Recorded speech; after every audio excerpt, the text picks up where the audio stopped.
Hello class. आज का जो टॉपिक है वो सेंट्रीफ्यूगल पंप।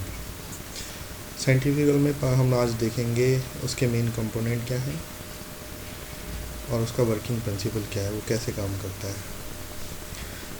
सेंट्रीफ्यूगल पंप पढ़ने से पहले सबसे पहले हमें जानना होगा कि पंप क्या है, व्हाट इज़ पंप।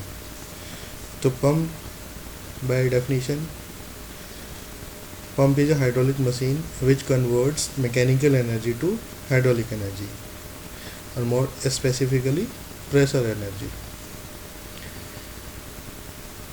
इसमें हो क्या रहा है, एक पंप क्या है, एक हाइड्रोलिक मशीन है जो कि मैकेनिकल एनर्जी को किस में कन्वर्ट कर रही है, हाइड्रोलिक एनर्जी में और मोर स्पेसिफिकली प्रेशर एनर्जी में।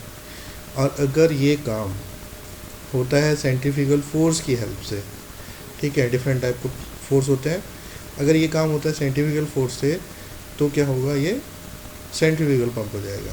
ठीक है, चलो अब इसके मेन कंपोनेंट देख लेते हैं कि इसके मेन कंपोनेंट कौन कौन से हैं।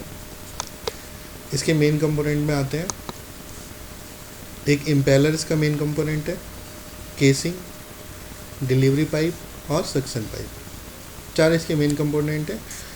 और उसके कुछ सब कंपोनेंट भी हैं, जैसे डिलीवरी पाइप के साथ क्या लगा होगा, डिलीवरी वाल्व लगा होगा, ये पानी को जो वाटर ऊपर चलेगा उसको नीचे नहीं आने देगा। और क्या होगा, सक्शन पाइप में यहाँ पर एक स्ट्रेनर लगा होगा और एक फुट वॉल्व लगा होगा। फुट वॉल्व का काम भी क्या है, ये जो दोनों वॉल्व हैं ये वन वे वॉल्व होते हैं।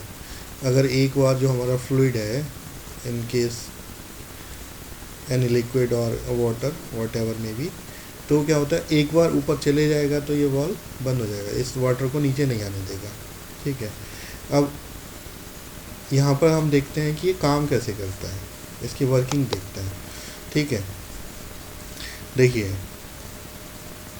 जब ये है आई ऑफ इम्पेलर, ठीक है, ये आई ऑफ इम्पेलर है, ये वाला पार्ट जो होता है हमारा एक शाफ्ट से जुड़ा होता है, जिस शाफ्ट को हो सकता है कोई इंजन रोटेट करा रहा हो या फिर इलेक्ट्रिकल मशीन रोटेट करा रही हो, मतलब मोटर रोटेट करा रही हो। जब ये शाफ्ट रोटेट होगी तो उसके साथ इम्पेलर भी रोटेट होगा। ठीक, अब जब इम्पेलर रोटेट होगा तो यहाँ से फ्लूइड को क्या करेगा, ये बाहर की साइड को पुश करेगा। अब जब ये बाहर की साइड को पुश करेगा तो क्या होगा, यहाँ पर कैविटी फॉर्म हो जाएगी, मतलब नेगेटिव प्रेशर हो जाएगा। इस नेगेटिव प्रेशर को फिल करने के लिए क्या होगा, यहाँ से वाटर ऊपर को आएगा। ठीक है, ये वाटर यहाँ आ गया। अब क्या हो रहा है, यहाँ से फ्लूइड ये इसको यहाँ फेंक रहा है और ये फ्लूइड ऐसे करके रोटेट हो रहा है और रोटेट होके यहाँ आ जा रहा है। ठीक है, ये तो एक सिंपल मैकेनिज्म हो गया कि काम हो कैसे रहा है। अब इसको टेक्निकली जब देखेंगे तो क्या होगा, अब हम यहाँ पर कंटिन्यूटी इक्वेशन अप्लाई करने की कोशिश करते हैं इस पोर्शन पे और इस पोर्शन पे। अब देखो यहाँ पर देखोगे कंटिन्यूटी इक्वेशन क्या कहती है, एरिया और वेलोसिटी का प्रोडक्ट जो होता है हमेशा कांस्टेंट रहना चाहिए। ठीक है, अब इस पार्ट को अगर देखते हैं तो यहाँ पर क्या है, एरिया कम है और अगर इसके प्रोडक्ट को अगर हमें कांस्टेंट करना है तो यहाँ पर वेलोसिटी ज़्यादा होनी चाहिए। ऐसे करते यहाँ पर जैसे जैसे हम आगे जाएंगे तो यहाँ एरिया इंक्रीज होता जाएगा। ठीक है, इस सेक्शन पे देखेंगे तो एरिया क्या है, मैक्सिमम है। इसका मतलब क्या हो, यहाँ पर वेलोसिटी मिनिमम होगी और वेलोसिटी मिनिमम होने का सिंपल मतलब होता है कि यहाँ पर काइनेटिक एनर्जी जो होगी वो कम होगी। ठीक है, अब अगर हम जो सेकंड एक इक्वेशन है जो बर्नौली इक्वेशन है, बर्नौली इक्वेशन क्या कहती है, टोटल एनर्जी हेड्स जो हैं वो क्या होते हैं, कांस्टेंट होते हैं।